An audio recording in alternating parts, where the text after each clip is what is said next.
Well, another year of anime has gone by, and that means that we've had 4 seasons of anime made solely for our enjoyment. So, because I've been doing reviews and first impressions videos for these airing anime, I decided to end the year with a bang and release my top 10 favorite anime of 2014, which will hopefully become a yearly thing. Yes, this video is incredibly late, but due to other circumstances, its timing was unavoidable. There's only one rule: the show has to have finished airing in 2014, which means that anime that began in 2013 but stopped airing in 2014 are eligible for this list. However, anime that began airing in 2014 but are still airing in 2015 are not eligible because, well, the show is incomplete and it is impossible to judge. Sorry Parasite, that's just how it is. Most people also include a sequel rule, but I'm not doing it. Just keep in mind that whenever I recommend a sequel, you should probably watch the first season beforehand. Also keep in mind that I haven't seen everything in 2014 because I am just one person with a whole ton of schoolwork and other responsibilities. In order to not piss people off though, as of this video I have not seen Ping Pong, Yuki Yuna, Golden Time, Nagi no Sakura, Haikyuu, All Noah Zero, Log Horizon, Black Bullet, Space Dandy, Blue Spring Ride, Hamatora, Chaga the Coffin Princess, Nyara Kun Koi Iroha, The Irregular Magic High School, Selector Spread, Wixos, or Akame ga Kill. Hang on, I have to get that. Why, hello? If you haven't seen everything, then you aren't qualified to make this list, you filthy casual. I am just one person with a limited amount of time. Cut me some slack. Sorry about that. Anyway, if I missed anything else that I haven't listed or will list, please let me know in the comments section. With that out of the way, let's get started.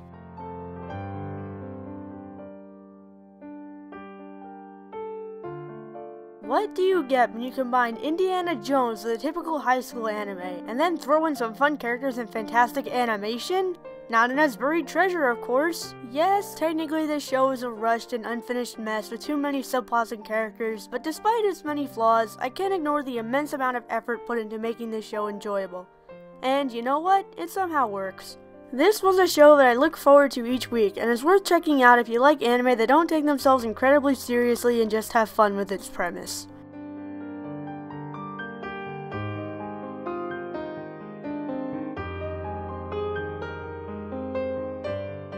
As a fan of the Black Butler franchise, except for the god-awful Black Butler 2, I can safely say that if you are also a fan, then you will like this show. It captures the same atmosphere and characters of the original with an interesting story and new characters to spice things up.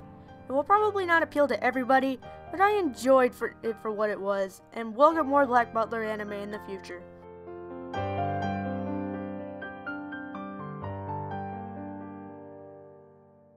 Well, did you expect not to see the show at Saved Anime on this list? Kill la Kill does have its faults, but that doesn't change the fact that I immensely enjoyed this show. The over-the-top and stupid action is executed in a somewhat believable fashion, the characters are all fun and memorable, and the plot twists that come on later on in the show are absolutely brilliant.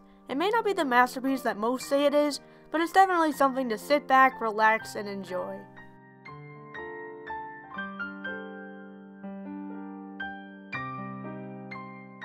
When it comes to anime whose episodes are less than 10 minutes long, I feel like the comedy route is the best one to take. I mean, look at how Pupa turned out.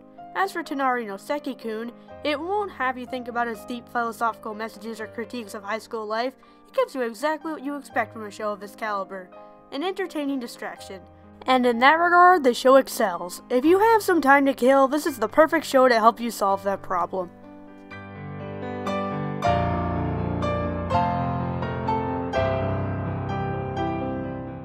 I guess you could say that this show was destined to miss my expectations, and you'd be correct. I had incredibly high hopes for this adaptation, and it didn't really deliver the epic story and characters that I wanted. However, what I did get was still better than average. The action is brilliant, and some of the character interactions were rather interesting. It's not a masterpiece, but the show is still fairly enjoyable and will build up to what I hope will be an awesome second half.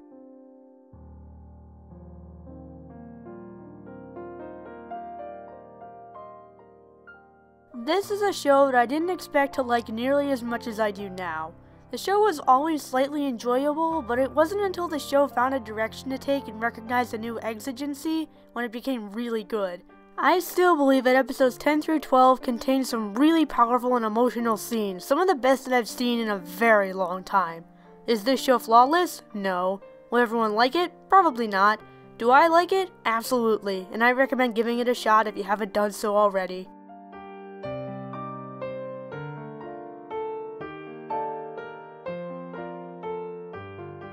Like with Amagi, this was a show that I didn't expect to like so much. I was looking for something that would just be entertaining, and this show exceeded my expectations. There wasn't a single thing I disliked. The art is gorgeous, the characters are lovable and hilarious, there wasn't a single dull moment, and there were also some emotional moments that really caught me off guard. This is just more proof that Brain's based in my favorite studio, and it is definitely the hidden gem of the year.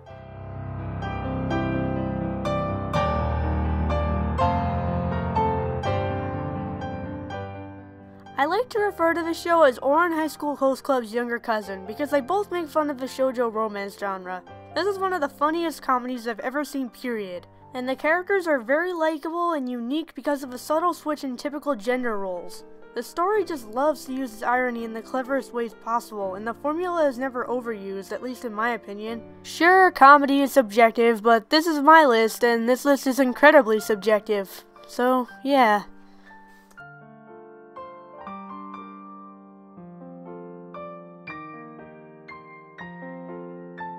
You know, from a studio that produced one of my least favorite anime of all time, this is a huge upgrade. Barakamon was a show that I always look forward to watching each week, with one of the best main characters known to date and a whole slew of likable side characters. I also love its themes concerning community, and how even though it's a typical coming-of-age story, it's executed brilliantly with a unique setting for the slice of life genre. If you haven't seen this show yet and like slice of life, then you should put this high on your priorities list. I bet you're all wondering what's next. My anime of the year, the best anime of 2014 in my opinion. After all, I already listed Barakamon and stated that Parasite isn't even eligible for the list. Well...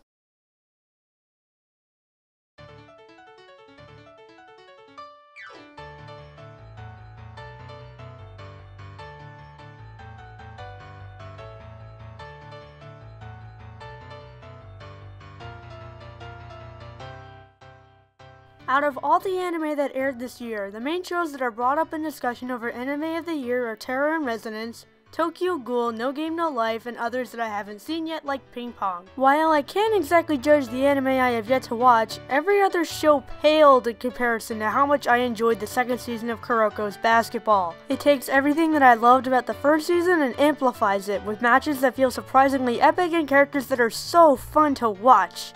After completing it, I felt a huge void, and I'm still filling its remnants right now. I love the show to pieces, and since its next season is airing right now, I wouldn't be surprised that Kuroko Season 3 is my anime of the year in 2015 as well. So, now that this list is over with, what was your favorite anime of 2014? Do you agree or disagree with my list? Leave it in the comments, and I'll see you guys next time.